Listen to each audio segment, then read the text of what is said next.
Really a part of history there in that tracksuit, isn't it? That's what's all about. That's culmination of everything, and I felt that it's necessary to get it together, put it together in one, get the signatures while everybody is on this earth, and it's something. Things do happen as they did happen, but this is something great to see every time you come in and you see Jimmy Mackay, Johnny Warren, or anybody else.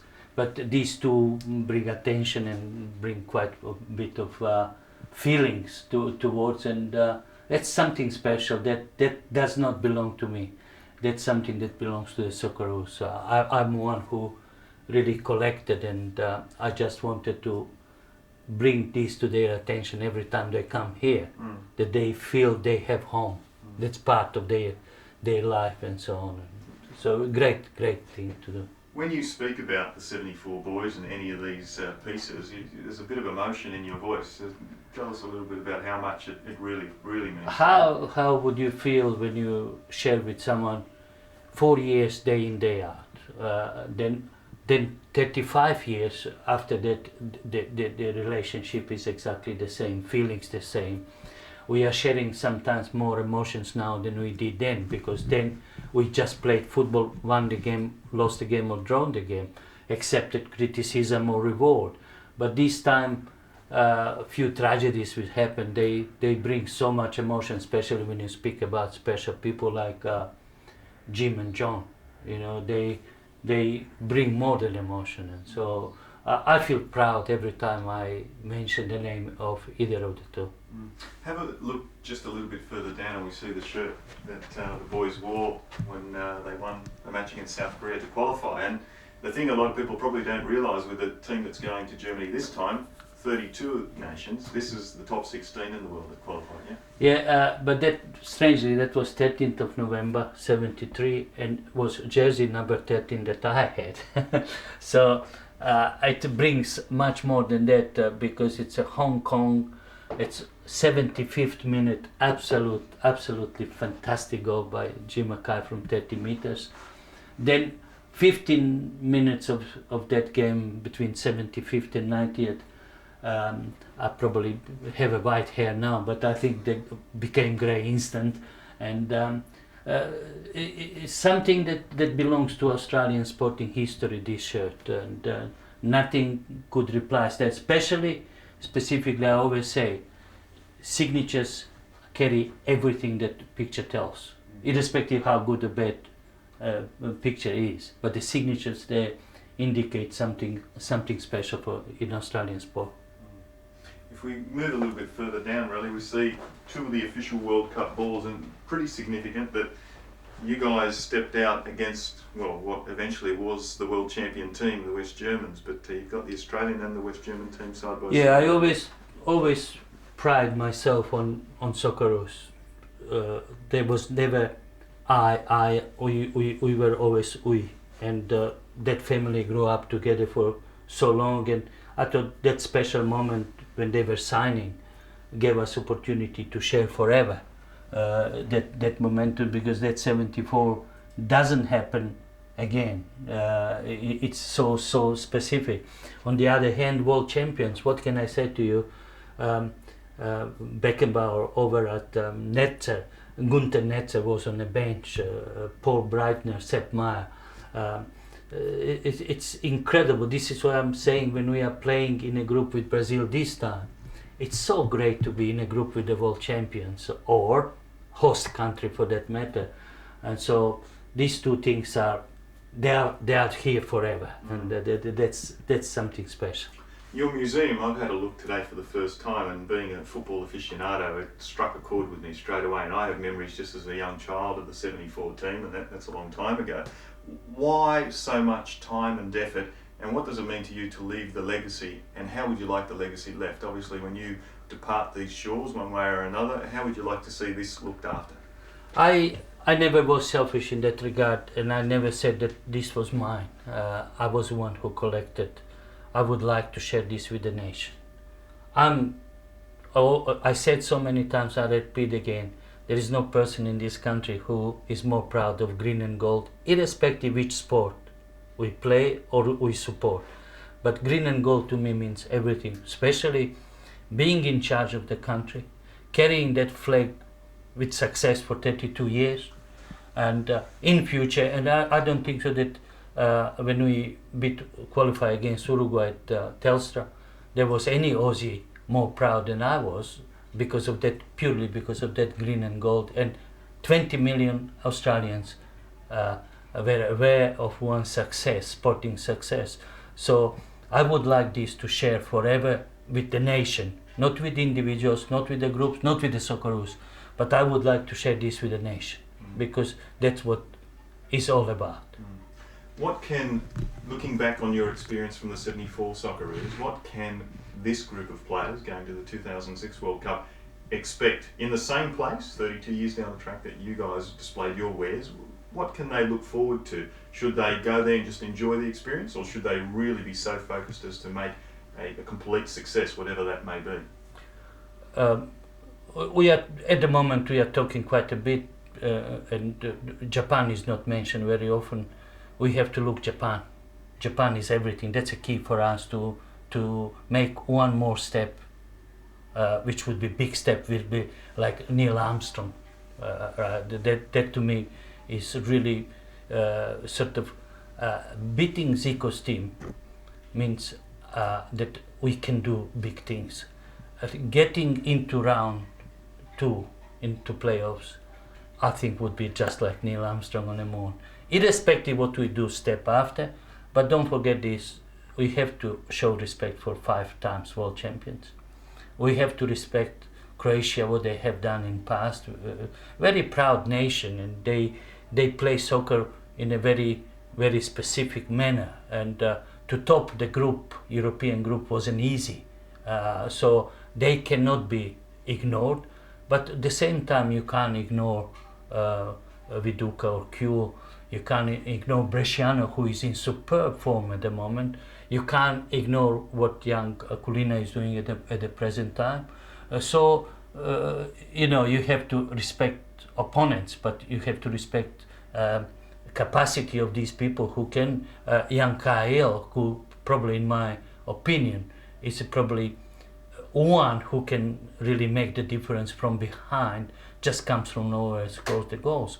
So that could be key, but winning against Japan would open many doors. Drawing against Japan, I don't think so it would be great success. But let me just say something important. That emergence of Hidnik is a key, and would wisdom of Frank Lowy go ahead and get another man immediately after this World Championship, get the man of his caliber, irrespective what money would it cost.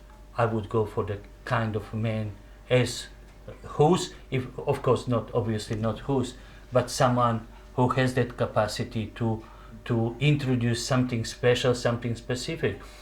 Because in 3 months, what the man has done with the team is just remarkable. So I give a lot of credit to Hoos more than any individual or group of the players. Quick question on that then. With Hoos leaving definitely, and with what happened to you after the 74 World Cup, how important for the next campaign is the implementation of a new coach with a specific focus? Because we saw what happened in the next World Cup after you left. It was a disaster.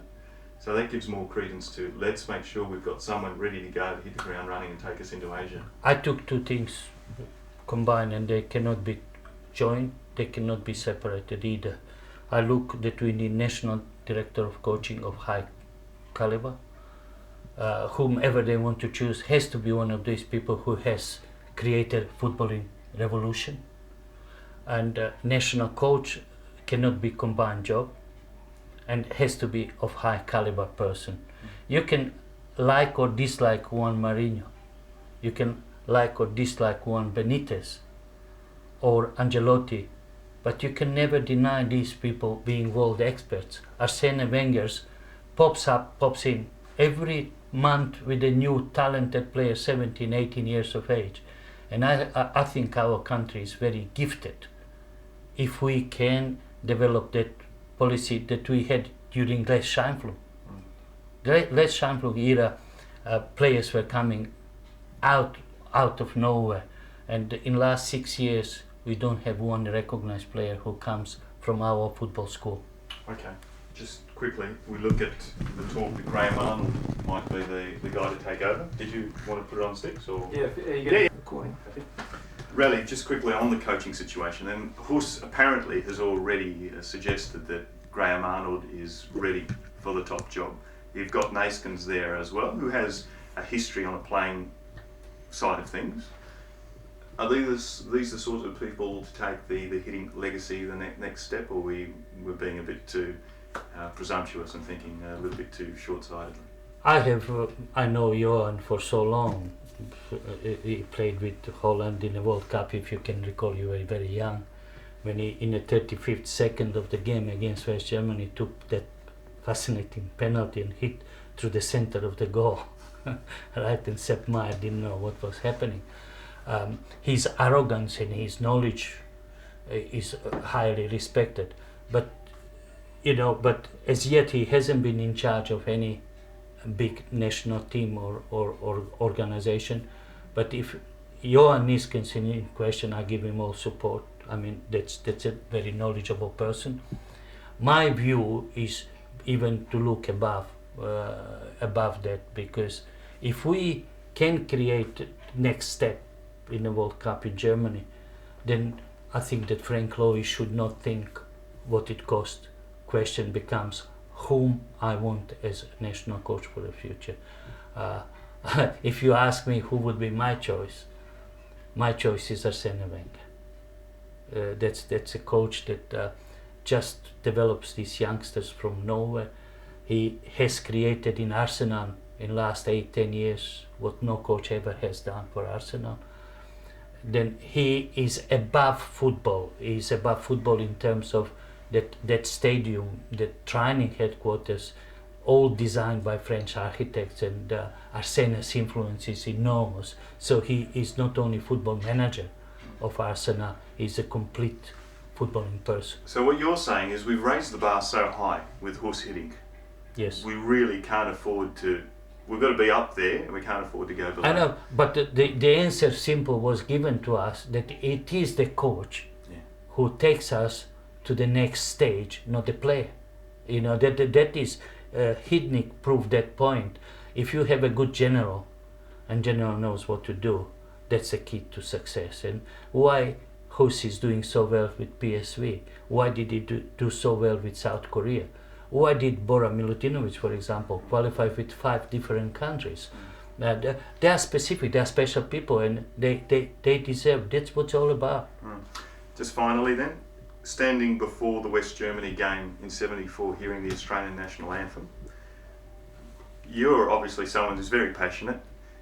What did you feel then, and was it overcoming in terms of emotion, and what will the boys feel? Because let's state it as it is. Aside from the Olympic Games, this is it, the World Cup, and to play the national anthem of your country before the biggest stage in the world is just immense. What was it like for you, and what will it be like for them? I don't know how would someone explain this. Number one is when you are at home, you have so much responsibility. I can imagine how did Socceroos feel against Uruguay here. It's just unbelievable pressure.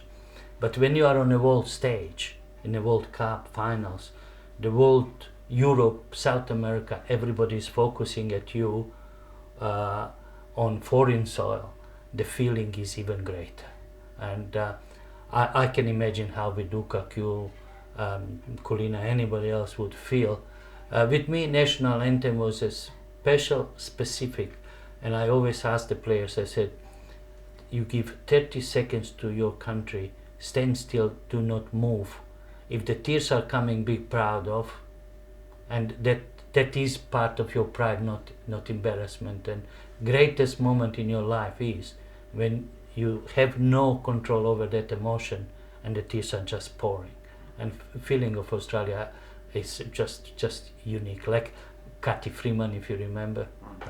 And there are special moments, and this is why being at top as a sportsman, when you represent not yourself, not your team, not your club, but the country. It's just absolutely phenomenal. Thanks for your time. Pleasure. Beautiful, Ray. Thank you. Then him, Tolson, and Wattis. Because Tolson, what he demolished Iran by himself. Yeah, he was a bastard. Exactly. Well, It was big might more. have been more. When he grabbed Noddy, Yeah, that's the. Frank, But perfect. Frank. You had the right guy. best mate. Yeah. And they are still top class people, the same people. They're projected like memory, like John and I were, because John did all this with me. And John and I were talking. Really? Nah, but that's what I'm saying. These people are cuckoos, No, look, I'm going to be honest. I think what you said. Hey, And Lambert? yes. Yeah. And was probably 300, 400 people. That 23 matches undefeated, if you remember. Right? And Adelaide City, Marconi. Sort of like memories are of the great And you know club. the good thing, you look through that team and National League then time, I agree. right? Why didn't they change those? Those type of people. And you know their answer, you know it better than any. Walking away. Mm. That's not the answer. Yeah, that was not the answer. And what he did in the third round of the championship, 88, when he pressed the button, he surprised everybody how City is not playing any longer. And then comes this stupid article about athletic field. Where would you have top class stadium and where would you park the car? Where would you park? Not John. No, You you're can't right. any development other than that. It's just throwing something out so it gets this reaction. They say, well, let's look somewhere else. Where can we go? Without question. Right. Beautiful place for the 2,000 spectators. Nice view of the Yes, road. yes. But that's sort of place and where people can get to No, but in their own comfort. That's but- everything. Peter told me something between you and I. Peter is very close. You never was equal, When did this change? right? And I said to Peter, for people, I mean, Walter has given part of his life, but what I have seen, they made a lot of mistakes. I mean, how could you under 20? How can he play 9, 10 years later? And Bingo was there, and Bingo couldn't, and I like Matthew, Yeah. so liking for him. But you cannot give to someone 240 and someone 40. Right? Well, say every club, Lowy or the federation or whoever should have said this. You're The laughing. way that he spoke, the way that he addressed the people, and the way that Costazu and him and I, it's remarkable. He stands there for a picture and admires what you can give him. I mean, But this is nothing to him. This is a walk, as you said. So they got their value for money, irrespective of who paid for it. absolutely. But my view was, as you said, all clubs to pay the two. Oh, his value is fantastic. His conditioner is on 120. There you go. So this is you say, where's the $6 million? Ian Crook on 120. There you go. We must have top class hotel. We must have this and that. Best travel, all that stuff. Yeah. Or they go 2-3 days before the match. To go to Adelaide 2 days before the match. It's not Mexico City, is it? Yeah. And it's a bit different, when you travel 30 people, one night, food, accommodation. Absolutely. Right. It's three days. It's $10,000-$15,000, and let's say 8 Like Dwight York, who's going to want everything, at its best. You have to factor that in. You have to say, well, this year we're going to be paying a big time for. 100 times bigger. He told me that the city there, from airport to the city, heart of the city is 20 minutes. You know how long it took him when they qualified against Bahrain? Bahrain, yeah. 6.5 hours. 6.5 hours took them to get from the airport to the city. Location was on the day fit. Really, it's the sort of thing for a non-football person I try to explain of the game. And it is the world game and the beautiful game for that reason alone. Yeah. The passion that it invokes. And even here, when we qualified against Uruguay, look, it was people were just Never losing seen control. anything Couldn't contain like it. themselves. I So I arrived to no hotel because Mm. I didn't go. I refused to go with FFA because they ask if you want partner or wife. and you to had to pay pay. for. Yeah, And I went with JP Morgan. They paid for me with guest speaker and so on. I went with 120 people. Then I went to no hotel. Mm. I said to myself, I'll pick taxi there. You know. But when I got to no hotel, there was so many people that I knew. So I wanted to go into the hotel. And the guy, get in. I just saw your pass. No, but Yeah. these people determine some kind of recognition. Absolutely. Right. And that's a nation That's right. celebrating. It's not one person, it's not team. This is what I always said, when you do something specific for a country, it's country, That's right. not Not team. for, yeah, all for yourself. Yeah, mate. yeah. Are you? What are you doing? You going over, or are you gonna? No, I'm stay doing in? SBS. Yeah. Okay. I'm doing SBS because I thought in opening this center Mm. soon to get exposure on television 20 plus times in 1 month. Money were much better in Germany. Would get better money. Means to an end. But so, yeah, but from Germany, who are you or who are you? No, young people don't know who you are. So give credit to these people, right? Oh, they need to be educated. Yeah, Absolutely. yeah. But since we qualified, Mm. more people stop me in the streets now than they did 5 years ago.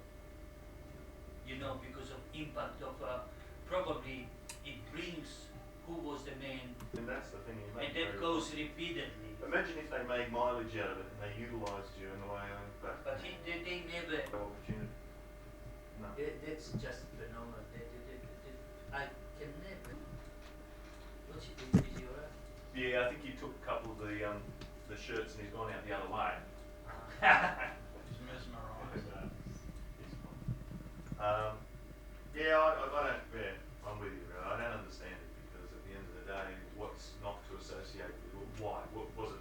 Where's the scandal? No, not only that. They don't want to do any.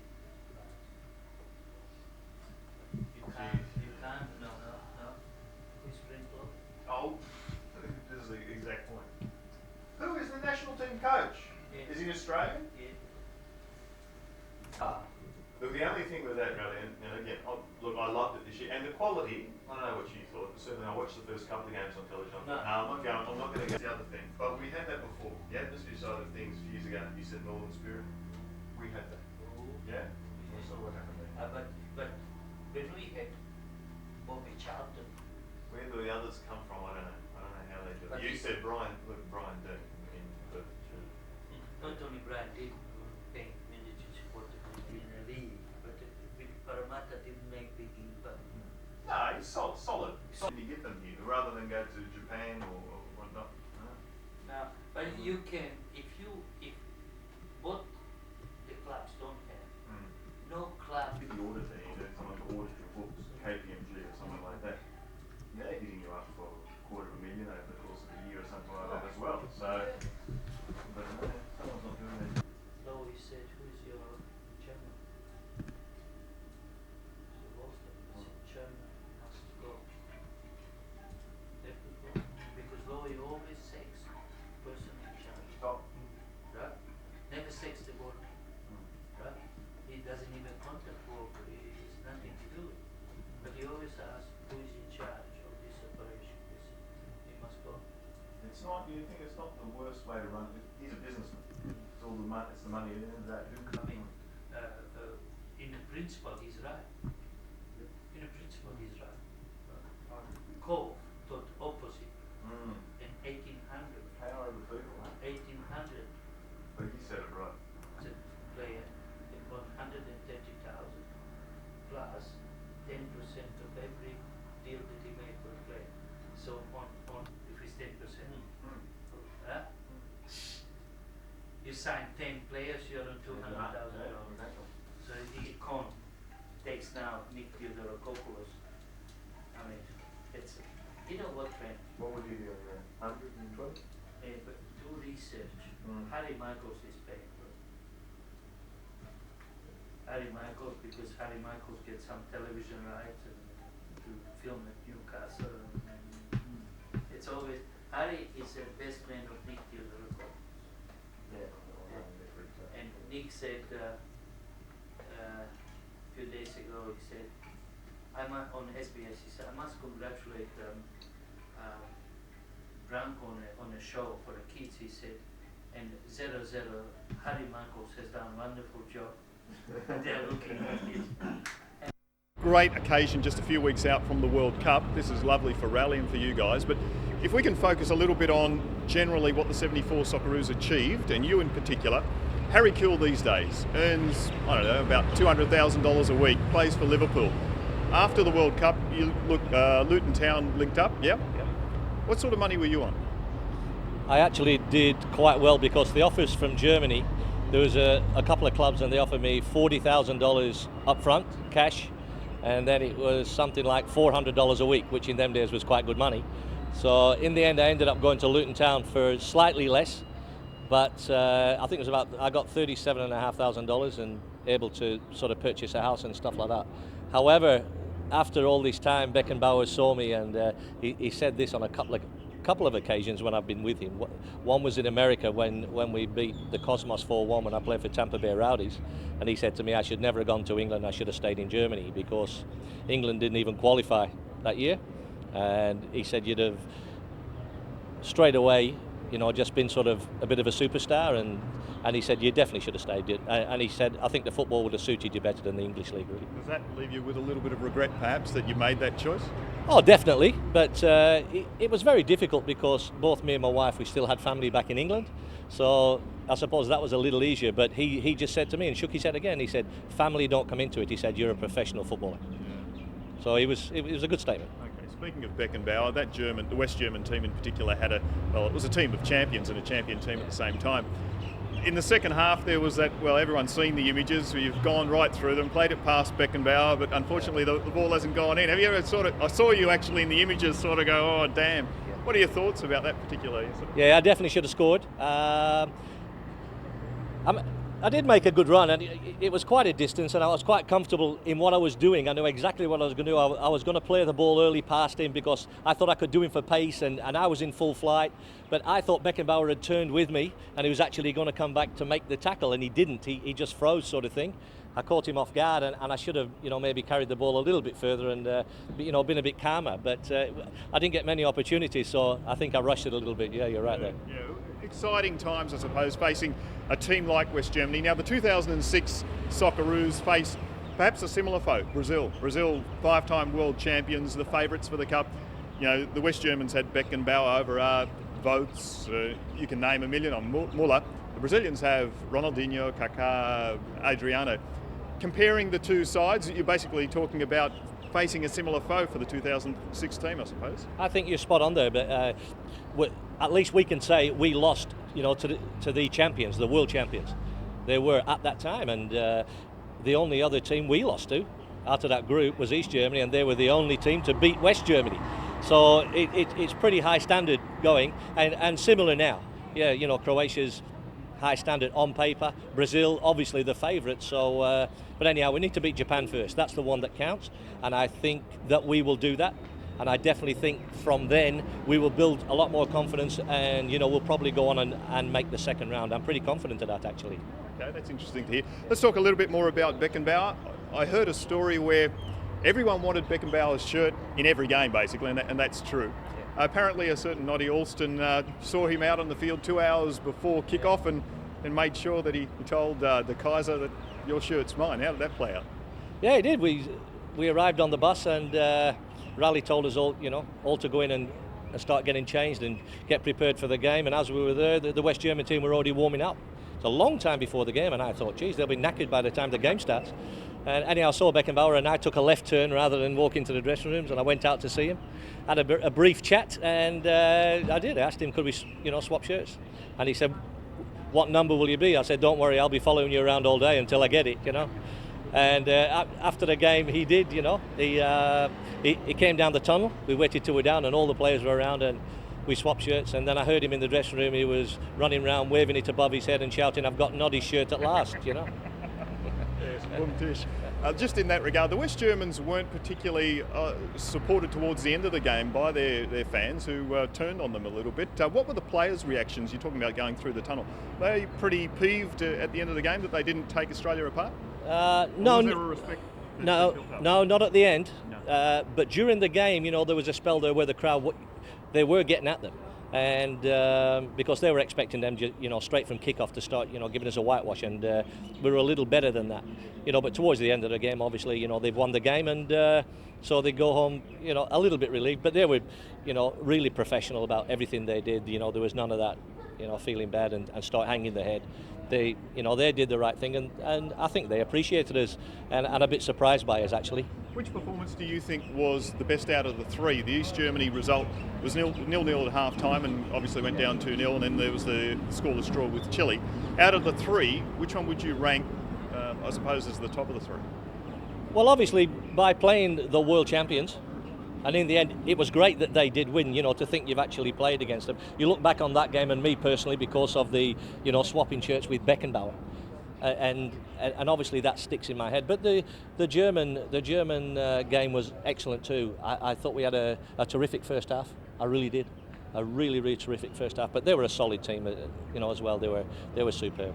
Okay, just finally, the 74 Socceroos lining up against the 2006 Socceroos, a futuristic sort of thing. At the Olympic Stadium in Sydney, perfect afternoon, 25 degrees, nice pitch. Everyone playing for both teams, including Ray for the 74 guys. Tell us, how does it pan out? I think you can only be the best in your own time. I don't think anybody can compare. That'd be like saying Pele's first World Cup, compared to maybe the one in Mexico when they won there. It's hard to compare teams. Training differs, the fitness levels. But I'm sure if we were full-time professional and we had the opportunity, now to have, the facilities, the training, the money, the relaxation. We were working 40 hours a week, and then you have to train from 6 o'clock onwards at night time. I mean, it's a bit exhausting. So, I mean, you can't compare teams, but I thought we had a really well-balanced team. Everybody on the pitch was solid. We had a great squad. We didn't just have the 11 players. We had people there who were the same level as everybody else. So if something happened, somebody else came in, and I think what we do have is probably that family where we've been through a lot of bad times. Like going to Vietnam during the war and having to put up with not being able to drink the water. You're drinking bottles of Coca-Cola and stuff like that, and bananas. You're living off that in Vietnam for a week. During the bad times, while this war was on and all the stuff, it was. I think that really drew us together to make us a real powerful force and self-belief. And you're going to die for your teammate. I think we're a little bit different with that. Thanks very much for your time. It's a pleasure. Thanks, Noddy. Okay, we're with Ray Baartz, esteemed writer for The Australian and also the author of Rale Rasic's book. Ray, I'll paint the picture. 74 Socceroos versus the 2006 Socceroos with all their best players, Kuhl, Viduka, Schwarzer, etc. Even Ray Baartz in for the 74 team with the likes of Richards, Alston, the late John Warren, etc. Perfect pitch at the Olympic Stadium in Sydney, 25 degrees, packed house, 85,000 people. Who wins? Frank, they say you should never compare past teams to new teams. It's a very difficult question, but I've been lucky enough to follow both 74 Socceroos. I saw them play and the current mob. My brain says the 2006. My heart says 1974. I'm going to let my heart rule and say 74. I think they were a team. They were together for 4 years, lived in each other's pockets. The 2006 model, brilliant individual players, fantastic players. You couldn't ask for any better, and they've represented us well on the world stage. But I just think the 74 team would have an advantage in teamwork mainly. Okay. With the co-writing of Rale's book, you've obviously followed the game for a long time, and the 74 Socceroos you have an intimate knowledge of. But was there something in particular that struck you from Rale telling the story that you thought, gee, that was something I didn't expect from someone like him, who, you've got to be honest, lets controversy follow him to a certain degree, but was there one thing in particular? The thing that struck me about the 74 Socceroos, it's probably not common knowledge, is just how close they were and the family atmosphere. They were like brothers, and they lived in each other's pockets for 4 years. So 5, 6, 7 tours, untold games, and it still lives today, as you've seen. They're family, and if something goes wrong in the family, all grieve together. If something goes well, they're all happy together, and that's what really struck me about 74, guys. You followed the game for quite a long length of time. Today we hear a story, question without notice, if you can think about this. Foxtel Pay TV paying upwards of $120 million for a 7-year deal for the game to show broadcast the A-League and certain Socceroos matches and whatnot. Are we talking the birth of a new football on the back of the qualification for the World Cup? How do you see it, having followed the game so long? It's amazing, Frank. I never thought I'd live to see the day when Australian soccer would capture a deal of that magnitude. I mean, it's put us in the market now on the stage in Australian sport, mainstream sport. I mean, we are now a challenger to the AFL and rugby league with that sort of money. That has been the missing link for Australian soccer for the last 30 or 40 years, a TV deal like that, and it's going to do wonders for the game, unbelievable wonders. You're a passionate football person. Is there a message to the Australian public? I know Rale's given me one, that come June, the first week of June, what reaction would you expect from the nation? Are we going to be totally enveloped in World Cup fever to the point where that's all we're talking about? I think we will. I think the 2006 Socceroos will do us proud, and I think they will unite the nation. I mean, we saw in 2002 with the World Cup in Asia and the response that drew, and I think you can probably triple that with the Socceroos involvement. I think it's going to go over the top in Sydney and Melbourne, everywhere in Australia. It's going to be fantastic. Thanks for your time. Thanks, Frank. Thanks, mate. When you're ready, mate. What's it mainly going to be thrust on? Just We'll talk a little bit about the actual finals in 74. Yep. I was going to open up with the fact that the national anthem before the first game against East Germany, what sort of feelings ran? Yeah. So, it's a bit of a soft spot. well, it's an emotive thing, isn't it? So, yeah. Is that okay? Happy to go? No worries. Ray, thanks for your time. Fantastic time for Australian football. It takes us back to 74 when you guys, the pioneers for our World Cup, I suppose, endeavours and adventures, actually got to the finals. The East Germany game, the first time Australia had set foot on the field for a World Cup finals. What was the feeling like when that national anthem started blaring out? Oh, you're touching on a very soft spot with me there, Frank. The green and gold, I'm very passionate about the green and gold, and I'm passionate about our national anthem. And to stand there on the world stage, and it is the biggest stage in the sporting arena. You can talk the Commonwealth Games, you can talk the Olympics, you can talk them all, but the biggest stage in the world is the World Cup. And to stand there when they're playing your national anthem is just something else. And I really don't. All these boys that are in there now, they're playing week in, week out in international competition in their respective countries, and they still won't realise just how big a stage they're on until they get there and they do exactly what we did. What are we talking? Shivers down the spine, the tears? Well, it's not. It's a very emotional thing, and I can go to the rugby union, let's say, which I did, and they play the national anthem there, and I'm hopeless. I just go to pieces. It's just just me. People who watched you play would find that hard to believe because you were the hard man of the midfield. Tell us a little bit about the work that you did against. Well, Pelé actually came out and said that guy in the midfield was the toughest man marker I'd ever come across. That's obviously a badge of honour for you. Tell us about some of the confrontations against, let's say, the West Germans, superstar team, superstar players. How did you deal with that? Well, there was no specific job there. You had an overall role to do with the team as a whole. So it wasn't as if you go out and mark him and someone picks up Beckenbauer if he comes through and somebody does this whip. It was more of an overall team plan. There was no specifics. Unlike against Pelé, where Rale said the instructions. He said before the game, if you kick him, I'll take you off. If you don't mark him good enough, I'll take you off. So there was no no options sort of thing. So and in all fairness, in that game, I was brought up for a foul once, and that was only because I went in high with the foot at one stage. But I never fouled him throughout the game, and he gave those comments in a German newspaper some years later, and he said he had played against all the top players in the world, all the big name players, and he said he played against a lot of international nobodies, and he said one of them, I always remember, a mustachioed individual in Australia called Richards, and he said he was the hardest man marker that he had ever played against. And I just, as I said, to have that sort of accolade from Pele, and we are talking number one in the world probably forever, it's really like Don Bradman turning around and saying, well, he was the best bowler I ever faced. You know what I mean? And it is a feather in my cap, and I wear it as a badge of honour. I really do.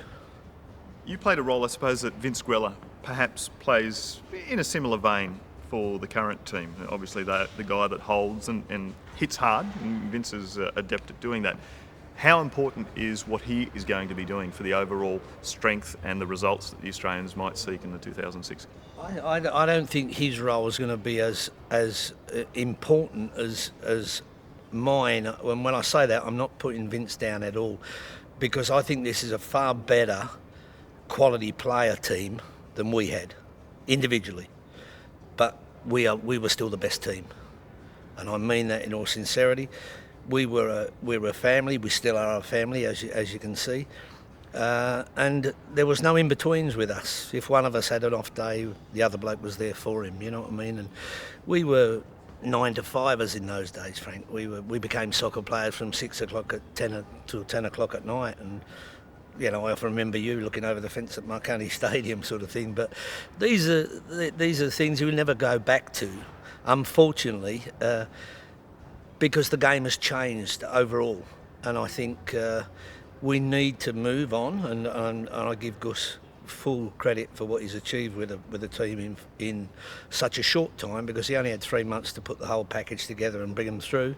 They did it. Full credit to the team. And after my many verbal confrontations with Harry over his commitment to the green and gold, I think Harry will now understand exactly what I was referring to when I said there is no comparison. Don't draw a line between your representative honours for your country and your club commitments for Liverpool or anybody else, because there is no comparison. To wear the green and gold on the world stage is the biggest thing you could ever do. Just one final question. What do we need to do to go through to the next round? How important is game one? Game one's important because we need to beat Japan. There's no in between. Even if we draw against Japan, we can nearly pack our bags. So we need to get a solid result against Japan.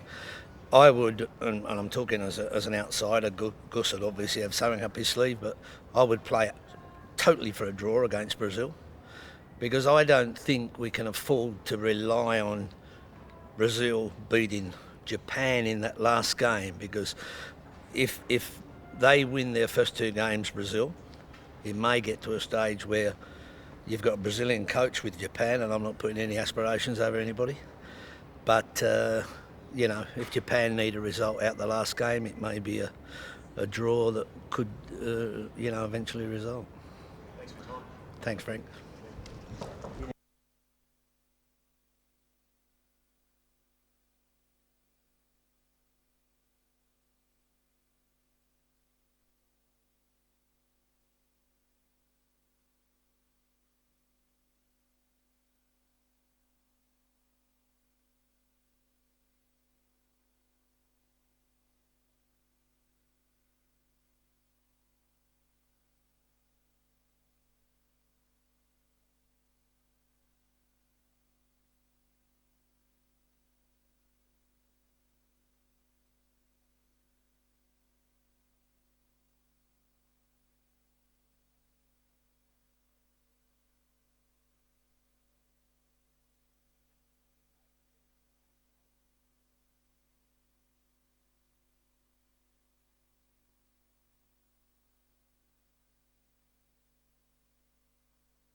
Max, can you pass it on? Max, it's in your book. How much you get it for? I paid him. No, I would have paid the same. I paid nothing. Okay, I paid the same. You can have it when it's finished. In the sign roll, you can have it. Two Max. don't give me anything for because they don't like me. They don't appreciate you. They always become bigger. Everybody. Like the same. We all gonna be there.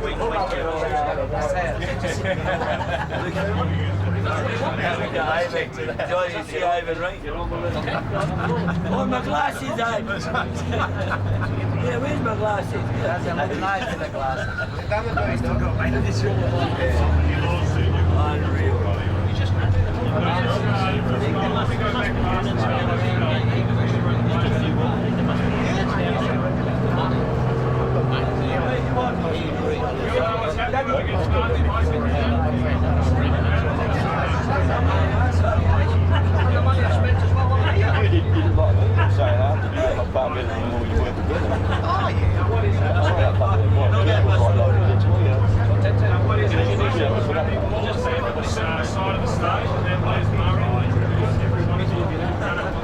Ted, the big fella from somebody was told we have to give all the details to Ray and he'll fax them through. Or you can just give them straight to direct to Ted. Get on you, Georgie. From at my Do they know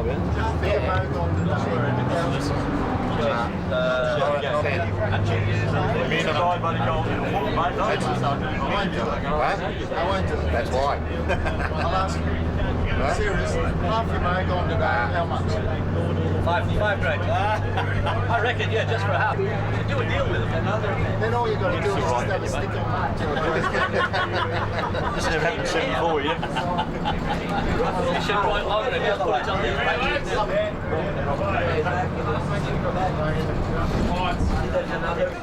Absolutely. We've got a way for you, haven't we? Just like Stand up! Stand up. A brown eye. Normally ham.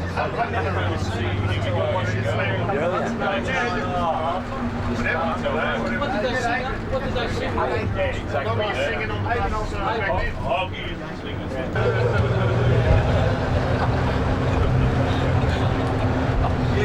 Right here. Come on, that's it. Take the shot. Ran out of No, Baartz, I got that right. Come on, give us something Garrett else. won't get Baartz. No. Yeah. He's lost it, Baartz. He's a bit old man these days. I didn't submit it to SBS for the song for the Socceroos. Last night I made The Wild West song. What did we used to sing? Charlie. It's all right. X-ray.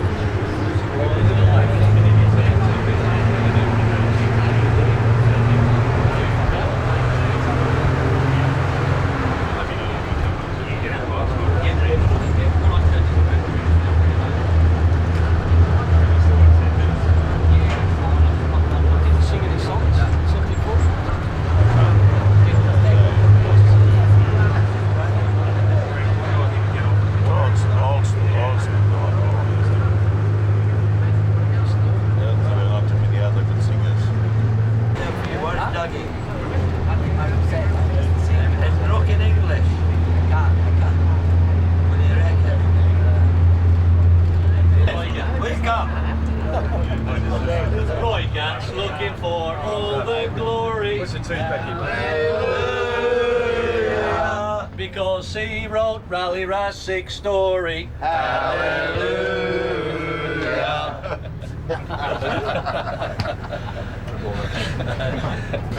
Hooray for Gaddy. Hooray at last. Hooray for Gaddy. He's a horse's ass. Don't be mistaken. Don't be misled. He's not a horse's ass, he's a horse's head. I think I've already kind of got that. Stop using it. That's lovely. His house had the kids on there. What bus driver? Yeah, I'm still up.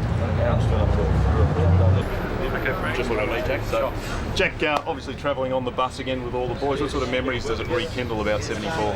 absolutely wonderful memories. The only sad part about today is the fact that Peter Wilson is not here, because I consider him to be the best captain, the best man that I have ever seen pull on a green and gold jumper. And it's very sad that he's not here, but I think it should be remembered that he was Captain Socceroos. He was the captain of the 1974 team, and all the guys here owe a lot to him. Absolutely. In terms of how the game's gone since the 74 team qualified, as distinct from what the 2006 team have done, how much improvement has been, I suppose, in Australia? I think it's chalk and cheese. You've got to remember, in 1974, the bulk of the squad was other than Australian-born. We've got a squad now that is fully Australian-born and playing the football throughout the world. We were a team of part-time players who were motivated to the nth degree by Rasic.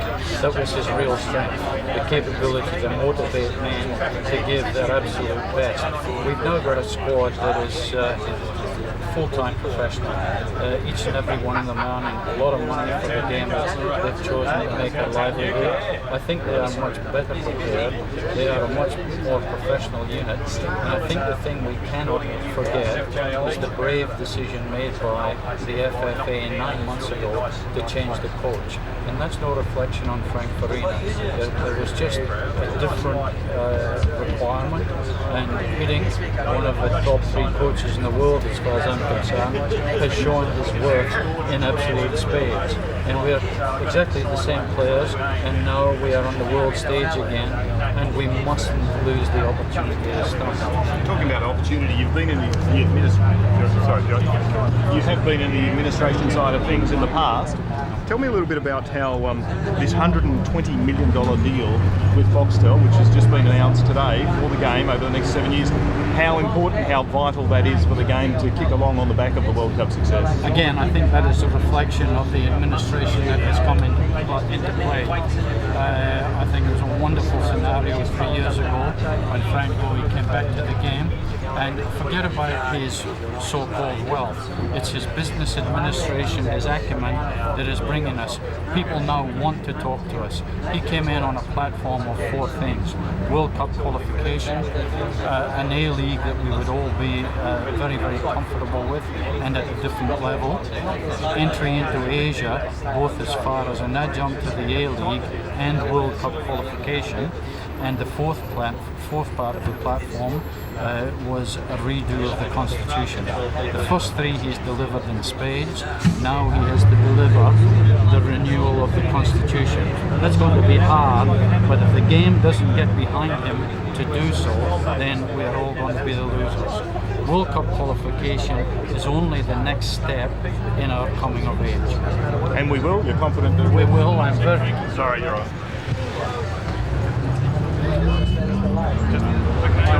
Beautiful. I am very sure that we will do very well in the World Cup. We can beat Japan. Croatia on their day can beat anybody in the world, but they have many off days. And Brazil, of course, well, they are favourites for the World Cup. But we've come a long way. I think we will go into the round of 16. And one game, team on the team there going forward. Who knows? I look forward to a very, very successful World Cup as far as Australia is concerned. Thanks for your time, Jeff. My pleasure. I'm out of touch.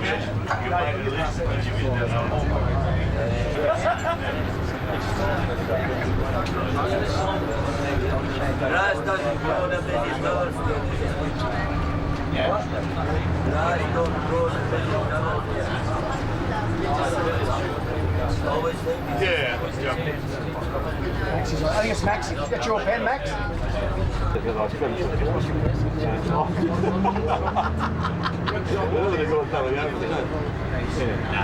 yeah, I've got to sort of that better. It's thrown.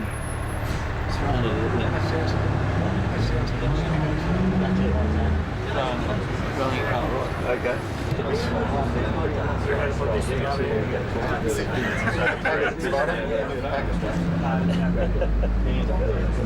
So you started already? A Brazilian vibrator. Ready, boys? Ready, all right?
Probably some of you will know you'll have to put up with my dial for about a month or so come June during the World Cup in Germany.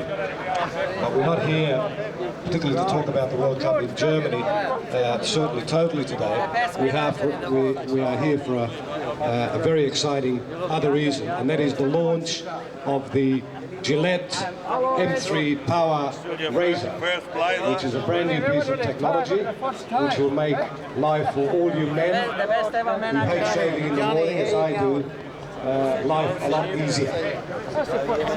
So welcome to the launch of the M3 Power Nitro Razor.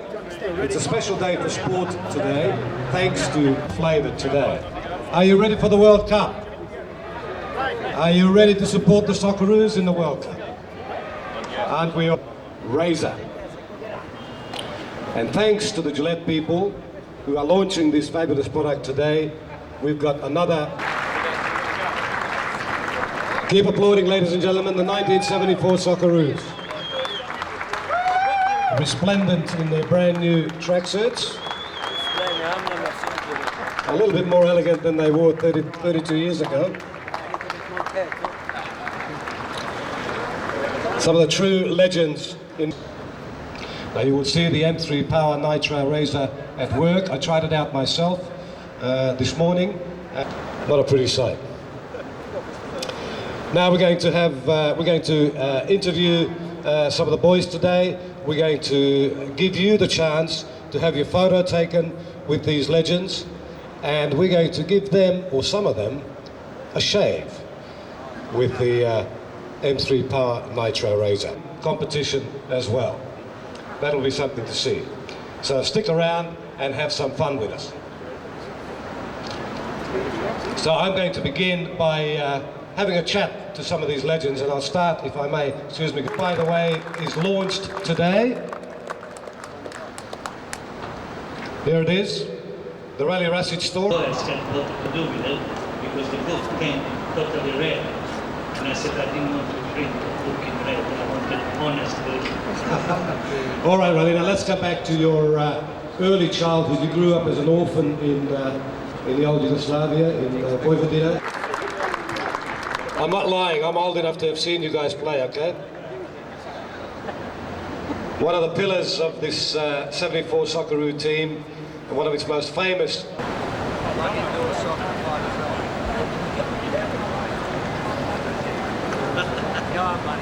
Now stick around, ladies and gentlemen, because once this is over, you get the opportunity to have your photos taken with the 74 team and the 74 Socceroos of your choice. The Gillette M3 Power Nitro shaving system is more than just a razor. It's a shaving system which combines the revolutionary technology of the Duracell powered M3 Power and striking new look to have in your bathroom. The M3 Power Nitro works with M3 powered blades, which incorporate Gillette's most advanced razor blade technology called Power Glide. And it kind of glides across your face to provide an incredible level of glide and colour. M3 Power Nitro also features Gillette's indicator lubricant infused with vitamin E and aloe, and M3 Power's comfortable handle with gripping surfaces which help to maximise comfort and control.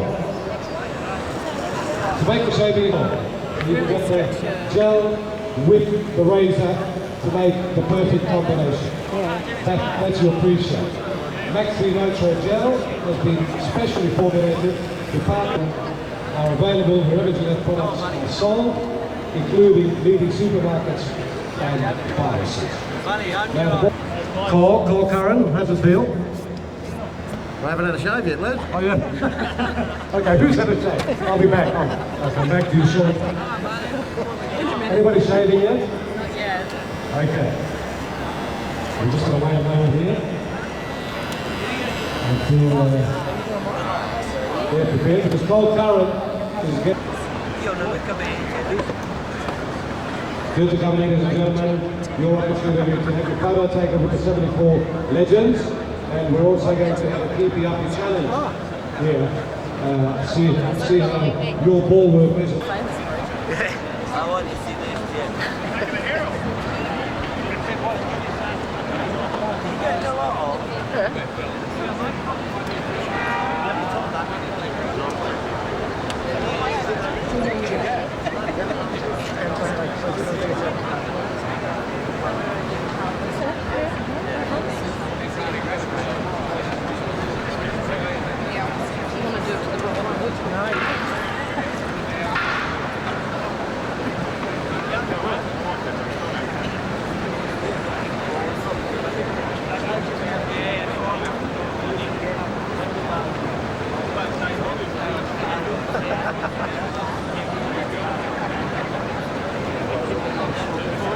How's that feel? Good. Wow. Have you used one of these before? No, never. That's it.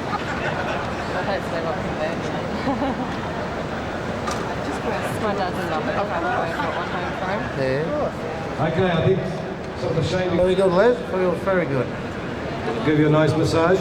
It does. It does that as well. It's really nice. And how does it feel not to have a moustache? Like a big fat lip. Down? Down.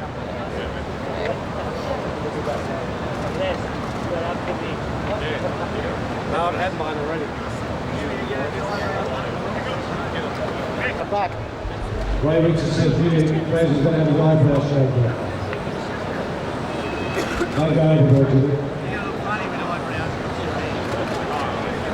I'm taking back down. Thank you.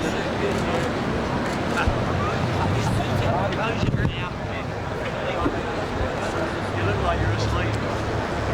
Mate, if you look at him now, your mum ain't your mate's done. Nothing's changed.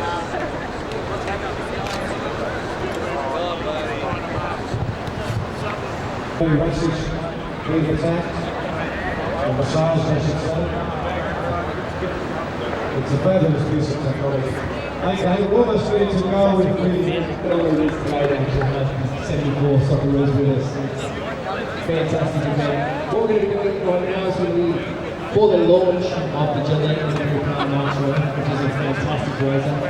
We're going to have a bit of a competition. So we're going to hear that thinks they've got a bit of skill with the old soccer ball. Anybody at all? Raise your hand. We're going to feel it. Okay. That would be a challenge. So George is going to come out and pick me now. So make sure your hands are free. Also to see Prince Bob Gilbert tonight.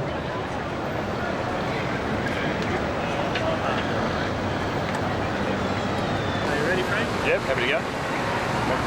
Ray, I might start by drawing a bit of an analogy, even though you didn't make the World Cup finals as such, sadly. I think a lot of people suggest that Harry Kuehl, in many respects, is the inspiration behind the current Socceroos, and you perhaps were a little bit of the same ilk for the previous Socceroos, the 74 Socceroos in qualifying. How important then do you think Harry Kuehl performing on the biggest stage is to Australia progressing? Well, it's essential, isn't it? You know, I think we only saw the change that was made to the game in November against Uruguay when Harry came onto the park. You know, the first 15 or 20 minutes against Uruguay, we were at 6-7. Harry came on and played in his rightful position on the left wing, gave us not only the width in the game, but gave us the ability to penetrate their defence. And Harry on fire, playing wide on the left, is the nucleus of our team. You know, because we realise, you know, that playing at the level of the World Cup, you know, it's going to be extremely hard to crack any of the defences. And to have somebody with the skill and ability of Harry Kuehl playing wide on the left and taking the defenders on, getting the ball across, is just essential to the success of the team. Yours is one of the drama-type stories, I suppose, with World Cups generally. Tell us what happened against Uruguay in Sydney. We were playing them off the park. What happened? Yeah, you know, I was fortunate to play in all the World Cup qualifying games, and every minute of every World Cup qualifying game, you know, was there for the success of getting through to Germany. We then played the 2 warm-up games against Uruguay, the first one in Melbourne, the second 2 days later in Sydney, and it was a terrific result for us going into Germany. Uruguay had already qualified for Germany as well. For us to beat them 2-0 in Sydney was an outstanding result for us. The world newspapers didn't believe it. They all queried the result leading into the World Cup finals. So everything was looking great for Germany. The only problem is that during the game I copped a blow across the throat. Managed to play the rest of the game, but after the game I started to get severe headaches and so forth. Went home that night, woke up, couldn't move my arm or my leg. and what had happened, the blow across the throat had connected right on the carotid artery, which in time swelled, and as a result reduced the flow of blood to the brain, and it was virtually the same effect as having a stroke. And was rushed to hospital the next day. I don't really know much about the next couple of days, but they tell me I was lucky to come out of it not only with my life but with all my faculties. Was then strongly advised, because of the seriousness of the injury, never to play again. So, you know, it was unlucky how it did happen, but it was very lucky that it wasn't more serious. Yeah, I suppose you're putting a positive spin on it, but how hard was the decision to actually turn around and say no, despite what I might be feeling, but I can't go? I really wasn't well enough.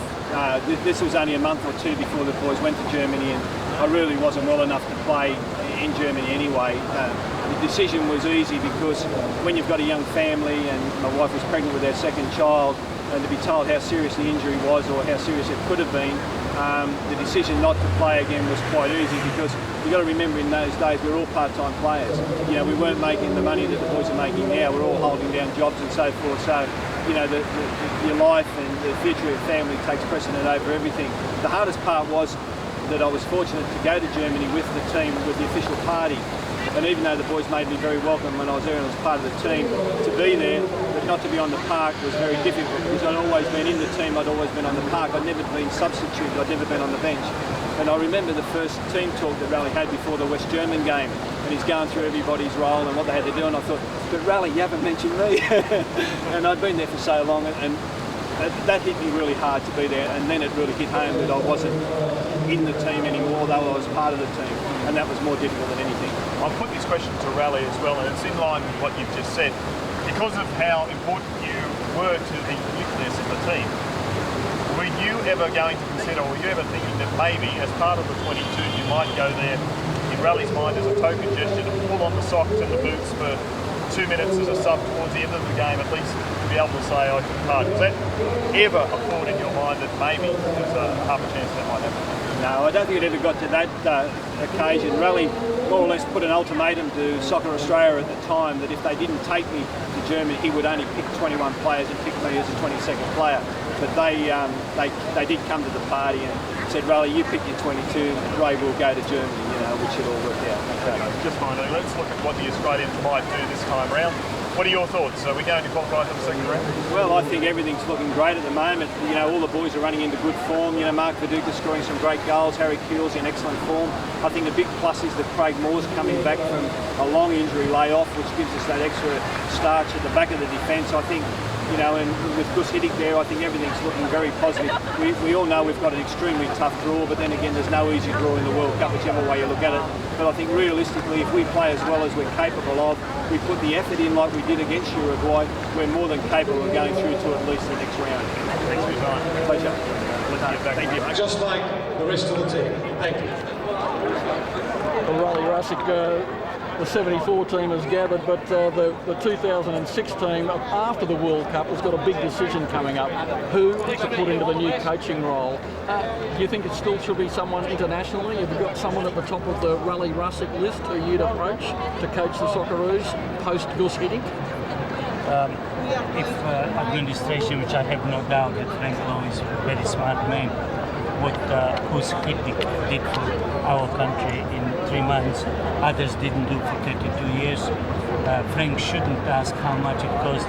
He should choose his men as quick as he can, otherwise he will run out of the great coaches. Because coaches like Hiddink and similar to him, Arsene Wenger, they are rare commodity. They don't come every day or every month. They are very rare, but very valuable asset. So who would you go for if he was available? Who'd be your first choice? My first choice, Arsene Wenger.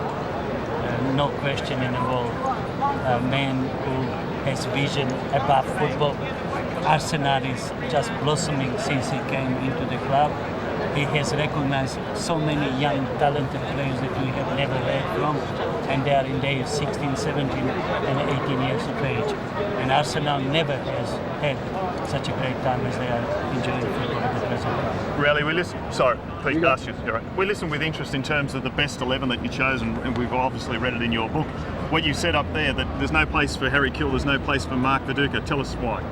It's a simple.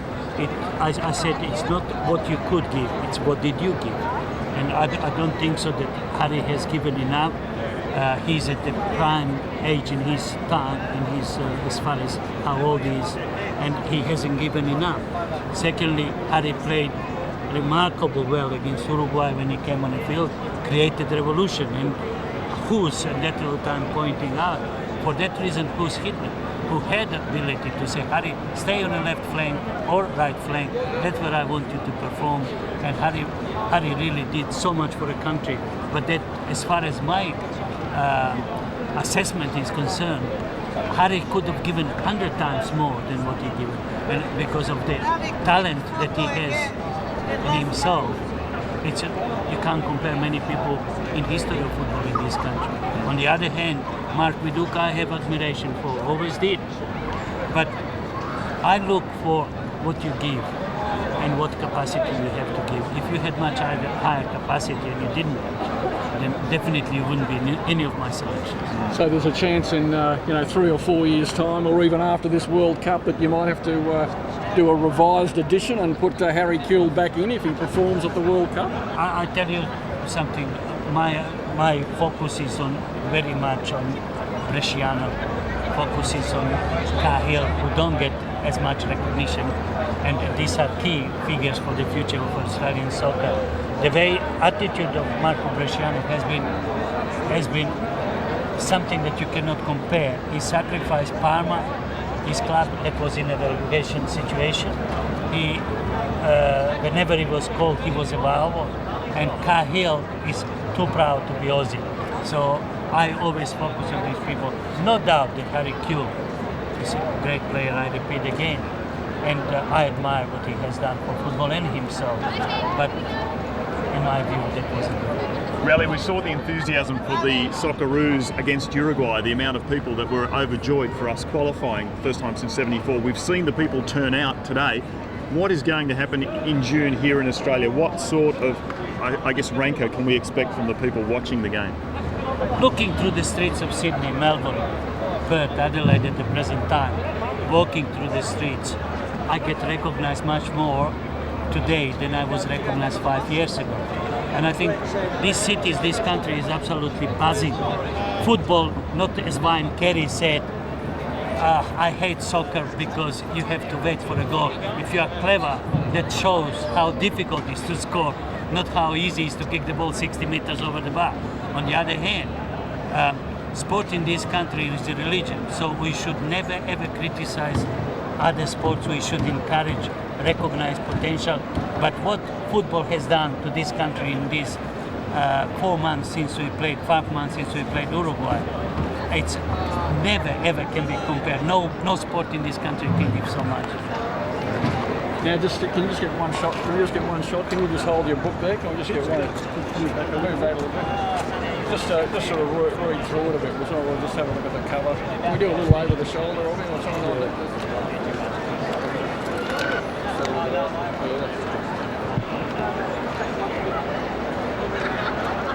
Open it up. Chapter Arthur George. Arthur George chapter, please. The thing is that you and Hus Hitting both left the job before the World Cup started, pretty much, because you knew it was all over. But you left in much different terms than Hus, didn't you? Gus left with $1.4 million. I netted for $10,000 in 4 years. That's a different. Good luck to the man. Can you just open it up again for us, Riley? Sure. I open the right page. It says. What about the way that the boys supported? Once again, Arthur George. Really, the way the boys supported you when you clashed with Sir Arthur George. Tell us about that in Melbourne. What happened there? Picture tells the story. Oh, I was backing up Gough Whitlam, and Arthur didn't like it.